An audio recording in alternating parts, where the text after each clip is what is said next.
Gaza കഴിഞ്ഞു, പിന്നെ ലെബനാനിലെത്തി, ഒടുവിൽ സിറിയയും കീഴടക്കി. പാശ്ചാത്യ ശക്തികളുടെ അടുത്ത ലക്ഷ്യങ്ങൾ ഈ മൂന്ന് രാഷ്ട്രങ്ങളാണ്. ഒന്ന് ആയത്തുള്ള അലി ഖാംനെയുടെ ഇറാൻ, മറ്റൊന്ന് റജബ് തയ്യിബ് എർദോഗാന്റെ തുർക്കി, മൂന്നാമത്തേത് കുഞ്ഞൻ രാജ്യമായ യമൻ. അതിനുള്ള കാരണങ്ങൾ പലതാണ്. ഇവിടെ ഇറാൻ കീഴടക്കാനും ഇറാനിൽ അസ്ഥിരത കൊണ്ടുവരാനും ശ്രമിക്കുക അമേരിക്ക നേതൃത്വം നൽകുന്ന ചേരിയാണെങ്കിൽ, തുർക്കിയെ അസ്ഥിരപ്പെടുത്താനും കീഴ്പ്പെടുത്താനും ശ്രമിക്കുക റഷ്യ നേതൃത്വം നൽകുന്ന ചേരിയായിരിക്കും. മൂന്നാമത്തേത് യമനാണ്. ഇതിൽ ഏതിനെയായിരിക്കും ആദ്യം ലക്ഷ്യം വെക്കുക എന്നത് മാത്രമാണ് ബാക്കി. സിറിയൻ രാഷ്ട്രീയം ഇനിയാണ് ആരംഭിക്കുന്നത്.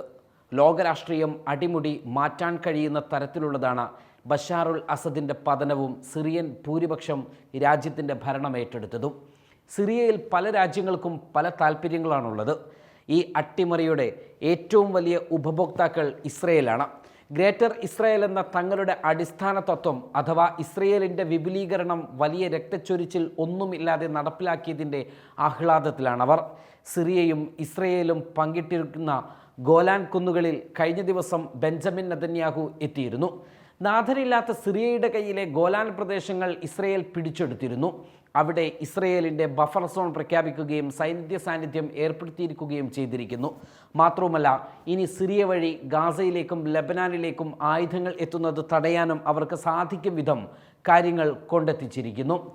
ഇനി അവർക്ക് മുൻപിലെ ഭീഷണി തുർക്കി പിന്തുണക്കുന്ന പോരാട്ട ഗ്രൂപ്പുകൾ മാത്രമാണ്. അവർ ഇനി ഇസ്രയേലിനെതിരെ തിരിയുമോ? അങ്ങനെ വന്നാൽ തുർക്കി ഇസ്രയേൽ പോരാട്ടത്തിന് പുതിയ വഴി തുറക്കുമോ? മേഖലയിൽ ഏറ്റവും വലിയ നഷ്ടം സംഭവിച്ചിരിക്കുന്നത് ഇറാന് തന്നെയാണ്. പശ്ചിമേഷ്യൻ രാഷ്ട്രീയത്തിൽ ഇറാൻ ഉണ്ടായിരുന്ന മേൽക്കൈ നഷ്ടപ്പെടാൻ പോവുകയാണ്.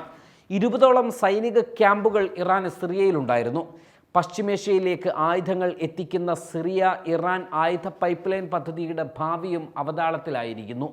ദീർഘകാലം നീണ്ടുനിന്ന ഹിസ്ബുള്ളയുടെ പോരാട്ട വീര്യം ഇനി പഴയ പോലെ സംഭവിക്കില്ല എന്നുറപ്പാണ്. കാരണം ഇറാൻ്റെ മേധാവിത്വത്തിന് അറുതിയായിരിക്കുന്നു. സിറിയയിൽ റഷ്യയ്ക്ക് സ്വാധീനം നഷ്ടപ്പെട്ടു എന്ന് കരുതാൻ കഴിയില്ല. എങ്കിലും സിറിയയുമായുള്ള പോരാട്ടത്തിൻ്റെ പുതിയ പോർക്കളങ്ങൾ വിമത ഗ്രൂപ്പുകൾ തുറന്നേക്കാം. ബഷാറുൽ അസദുമായി ചേർന്ന് സിറിയൻ ജനതയ്ക്ക് മേൽ നടത്തിയ ആക്രമണം സിറിയക്കാർ അത്ര പെട്ടെന്നൊന്നും മറക്കാൻ സാധ്യതയില്ല. ഈ പ്രതികാരത്തിൽ അമേരിക്കയും പാശ്ചാത്യ രാജ്യങ്ങളും എരിവ് പുരട്ടിയാൽ പുതിയ പോർക്കളം അവിടെ തുറക്കപ്പെടും. അതൊരു പക്ഷേ തുർക്കി റഷ്യ പോരാട്ടത്തിൻ്റെ തുടക്കത്തിൻ്റെ കാരണം കൂടിയാകും സൃഷ്ടിക്കപ്പെടുക. ബഷാറുൽ അസദിൻ്റെ പതനം എത്ര എളുപ്പത്തിൽ സംഭവിച്ചതിൻ്റെ പ്രധാന കാരണങ്ങൾ ഒന്ന്, ഒരു ചരിത്ര സത്യം തന്നെയാണ്. സ്വന്തം ജനതയെ തകർത്ത ഒരു ഏകാധിപതിക്കും കൂടുതൽ കാലം മുന്നോട്ടു പോകാൻ കഴിയില്ല എന്ന നഗ്ന സത്യം. രണ്ട്, എല്ലാറ്റിനുമൊടുവിൽ സാഹചര്യങ്ങൾ പോലും അയാൾക്കെതിരെയായിരുന്നു എന്നത്. സ്വന്തം ഭരണത്തിൽ ഉദ്യോഗസ്ഥർ പോലും വിശ്വാസ്യത കാണിച്ചിരുന്നില്ല. കൂടെ നിൽക്കുമെന്ന് കരുതിയവർ പോലും ഒടുവിൽ കൈയൊഴിഞ്ഞു. ഉദ്യോഗസ്ഥ അഴിമതിയുടെ നീണ്ട കഥകൾ സ്വന്തം ഭരണകൂടത്തെ അസ്ഥിരമാക്കാൻ തുടങ്ങി. സ്വന്തം ഭാര്യ അസ്മയ്ക്ക് പിടിപെട്ട ക്യാൻസർ അസുഖം ഇത് അദ്ദേഹത്തെ കൂടുതൽ ഒറ്റപ്പെട്ടവനാക്കി. ഡിസംബർ 7 രാത്രിയിൽ സർക്കാർ വിരുദ്ധപക്ഷം അലപ്പോ കീഴടക്കി ഡമാസ്കസ് ലക്ഷ്യമാക്കി നീങ്ങുമ്പോൾ തന്നെ അസദ് അപകടം മണത്തിരുന്നു. അവരെ പ്രതിരോധിക്കേണ്ട സർക്കാർ സൈന്യം ആയുധം താഴെ വെച്ച് കീഴടങ്ങുന്നു. ഡമാസ്കസിൽ പോരാളികളെത്തുമ്പോൾ ഡമാസ്കസിൻ്റെ സുരക്ഷാ ചുമതലയിൽ ഉണ്ടായിരുന്ന സൈനികർ തങ്ങൾ പിടിക്കപ്പെടാതിരിക്കാൻ ആയുധങ്ങൾ ഉപേക്ഷിച്ച്, പട്ടാള യൂണിഫോം ഉപേക്ഷിച്ച് സിവിലിയൻ വസ്ത്രത്തിൽ പ്രത്യക്ഷപ്പെടുന്നു. സർക്കാർ വിരുദ്ധപക്ഷം ഡമാസ്കസിലേക്ക് മുന്നേറിക്കൊണ്ടിരിക്കുമ്പോൾ സിറിയയിലെ ഏറ്റവും വലിയ ജയിൽ ആക്രമിക്കുകയും തടവുകാരെ മുഴുവൻ മോചിപ്പിക്കുകയും ചെയ്യുന്നു. ഇതോടെ കാര്യങ്ങൾ കൈവിട്ടെന്ന തോന്നലുണ്ടാവുകയും അസദ് രാജ്യം വിടാൻ തയ്യാറാണെന്ന് സർക്കാർ വിരുദ്ധ ചേരിയെ അറിയിക്കുകയും ചെയ്തു എന്നാണ് പുറത്തുവരുന്ന റിപ്പോർട്ടുകൾ പറയുന്നത്. കീഴടങ്ങാൻ തയ്യാറായ അസദിനെ ഇറാൻ മാധ്യമമായ പാർസ് ടുഡേ രൂക്ഷമായാണ് വിമർശിക്കുന്നത്. അസദിന് ചെറുത്തു നിൽക്കാൻ കഴിഞ്ഞില്ല എന്നും ഫലം മാറ്റാൻ കഴിഞ്ഞില്ലെന്നും ഇറാൻ്റെ പിന്തുണയിൽ ആത്മവിശ്വാസം ഇല്ലാതെ പോയെന്നുമാണ് പത്രം പറയുന്നത്.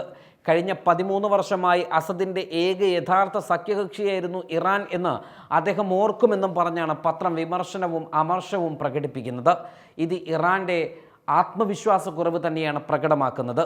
ഇനി കളികൾ ഇറാന് നേരെയാണ് ഉണ്ടാവുക എന്ന് ഇറാൻ തിരിച്ചറിഞ്ഞു കഴിഞ്ഞിരിക്കുന്നു.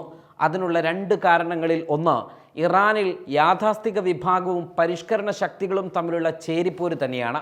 പ്രസിഡന്റ് മൊസൂദ് പെഷസ്കിയാന്റെ നേതൃത്വത്തിലുള്ള പരിഷ്കരണ വിഭാഗം ആയത്തുള്ള അലി ഖാംനെയുടെ യാഥാസ്ഥിക വിഭാഗവുമായി നല്ല സ്വരച്ചേർച്ചയിലല്ല.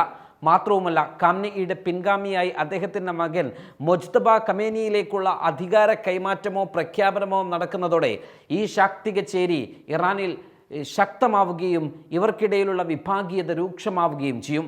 ഇത് വിവിധ വംശീയ ഗ്രൂപ്പുകളുടെ ചേരിതിരിവിലേക്ക് കാര്യങ്ങൾ കൊണ്ടെത്തിക്കുകയും ചെയ്യും. ആയത്തുള്ള ഖാംനെഇയുടെ പിൻഗാമിയായിട്ടുള്ള മുജ്തബ ഖാംനെഇയുടെ പ്രഖ്യാപനം 2025 നടക്കുമെന്ന് ഏതാണ്ട് ഉറപ്പാണ്. ഈ സമയം തന്നെയാണ് പാശ്ചാത്യ ചേരിയും കാത്തിരിക്കുന്നത്. ഇങ്ങനെ സംഭവിക്കുന്നതോടെ ഇറാനിയൻ ജനതയിലും രാഷ്ട്രീയ പിരിമുറുക്കങ്ങൾ ഏറും. മേഖലയിൽ തങ്ങളുടെ സ്ഥാനം ഉറപ്പിക്കുന്നത് തുടരുന്ന ഇസ്രയേലുമായുള്ള നേരിട്ടുള്ള സൈനിക ഏറ്റുമുട്ടലിൻ്റെ ഭീഷണിയാണ് ഇറാൻ്റെ ദുരിതങ്ങൾ വർദ്ധിപ്പിക്കുക. ഇറാൻ്റെ ദുർബലമായ ഭരണകൂടവും അതിൻ്റെ സഖ്യകക്ഷികളുടെ പരാധീനതകളും മുതലെടുത്ത് ഇറാനുമായി ബന്ധിപ്പിച്ചിരിക്കുന്ന ശേഷിക്കുന്ന അടിസ്ഥാന സൗകര്യങ്ങളെ ലക്ഷ്യമിടാനുള്ള അവസരം ഇസ്രയേൽ സൈന്യം കാത്തിരിക്കുകയാണ്. അവർ അത് മുതലാക്കുകയും ചെയ്തേക്കാം. ഇത് ഇറാൻ്റെ താൽപ്പര്യങ്ങൾ സംരക്ഷിക്കുവാനുള്ള കഴിവിനെ കൂടുതൽ ദുർബലപ്പെടുത്തും. അതിനാൽ ഡമാസ്കസിൻ്റെ പതനം കേവലം പ്രാദേശികവൽക്കരിച്ചൊരു സംഭവം മാത്രമല്ല, ഇറാൻ്റെ വ്യവസ്ഥാപരമായ പ്രതിസന്ധിയുടെ പ്രതീകമാണ്. ഇത് മിഡിൽ ഈസ്റ്റിനെ അധികാര സന്തുലിതാവസ്ഥയെ പുനർനിർമ്മിക്കുന്നതും ഇറാൻ്റെ അകത്തും പ്രദേശത്തുടനീളവും അഗാധമായ മാറ്റങ്ങളിലേക്ക് നയിച്ചേക്കാൻ കാരണമാകുന്ന സംഭവങ്ങളുമായിരിക്കും. സിറിയൻ പ്രതിസന്ധി ഒരു പ്രാദേശിക സംഘർഷം മാത്രമല്ല, ഇത് പ്രാദേശികവും ആഗോളവുമായ ഏറ്റുമുട്ടലിൻ്റെ മറ്റൊരു ഘടകത്തെ പ്രതിനിധീകരിക്കുന്നതാണ്. അമേരിക്കയുടെയും അതിൻ്റെ മിഡിൽ ഈസ്റ്റേൺ സഖ്യകക്ഷികളുടെയും നേതൃത്വത്തിലുള്ള പാശ്ചാത്യ രാജ്യങ്ങൾ വിമതരുടെയും പ്രതിപക്ഷ ഗ്രൂപ്പുകളുടെയും തീവ്രവാദ സംഘടനകളുടെയും പ്രവർത്തനങ്ങൾക്ക് പിന്തുണ നൽകുന്നു എന്നും വ്യക്തമാണ്. ഇതിൻ്റെ വ്യക്തമായ സൂചനയാണ് HDS നേതാവ് അൽ ജുലാനി അടുത്തിടെ അമേരിക്കൻ നെറ്റ്വർക്കായിട്ടുള്ള CNN നൽകിയ അഭിമുഖം.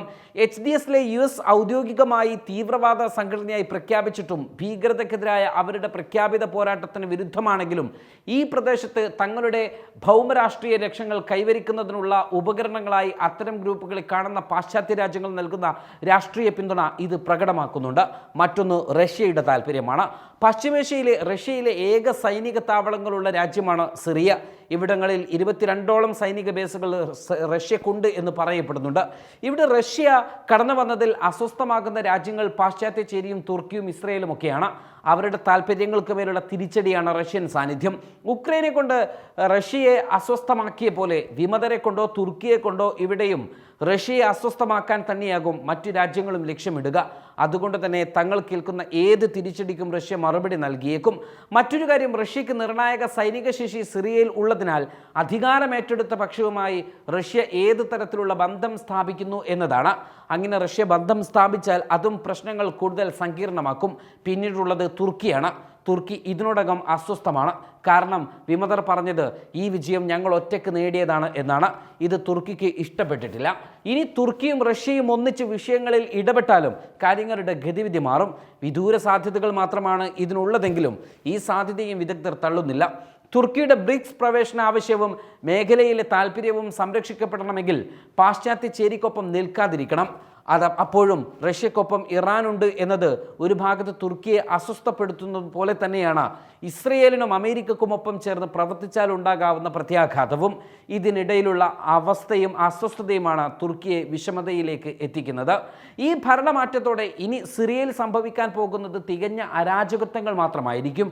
ലിബിയയിൽ കേണൽ മുഅമ്മർ ഗദ്ദാഫി അട്ടിമറിച്ച ശേഷം ഇന്നും ആ ജനതയ്ക്ക് സമാധാനം കൈവന്നിട്ടില്ല.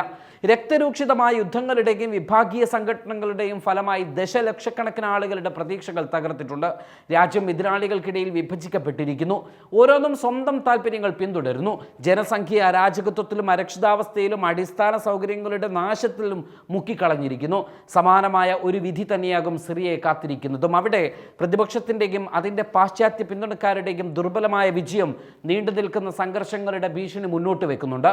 പ്രത്യേകിച്ച് കൂടുതൽ പോരാട്ട ഗ്രൂപ്പുകളുള്ള സിറിയയിൽ ഈ അസ്വസ്ഥത കൂടുതൽ രൂക്ഷമാക്കും. അത് രാഷ്ട്രത്തെ കൂടുതൽ ശിഥിലമാക്കുകയും ക്ഷീണിപ്പിക്കുകയും ചെയ്യും. പാശ്ചാത്യ ചേരികൾ അവരെ കൊണ്ട് ചുടുചോർ മാന്തിക്കുകയും ചെയ്യും. അവസാനമായി യമനാണ്. ഇസ്രയേലിനും പാശ്ചാത്യ ചേരിക്കും ഏറെ പ്രശ്നങ്ങളുണ്ടാക്കിയ ഒരു കുഞ്ഞൻ രാജ്യമാണത്. അമേരിക്കൻ കപ്പൽ പോലും ആക്രമിച്ചവർ, ഇസ്രയേലിലേക്കുള്ള കപ്പലുകൾ തടയുന്നവർ, തുടരെ മിസൈലുകൾ അയക്കുന്നവർ. അവരെ വേട്ടയാടാതെ ഇസ്രയേൽ വിശ്രമിക്കില്ല. ഒരുപക്ഷെ ഇറാൻ്റെ ഒരു ചിറക് തകർത്തതിനാൽ അവരെ ആക്രമിക്കൽ ഇസ്രയേലിന് വേഗമുള്ളതും എളുപ്പമുള്ളതുമാകും. അതിനും സാധ്യതയുണ്ട്. ഏതായാലും സിറിയയ്ക്ക് ശേഷം ഒന്നുകിൽ യമൻ, അല്ലെങ്കിൽ തുർക്കി, അതുമല്ലെങ്കിൽ ഇറാൻ. പാശ്ചാത്യ ചേരി അവരുടെ സംഹാര താണ്ഡവം തുടരുകയാണ്. waytonikah.com, the exclusive Muslim matrimonial site.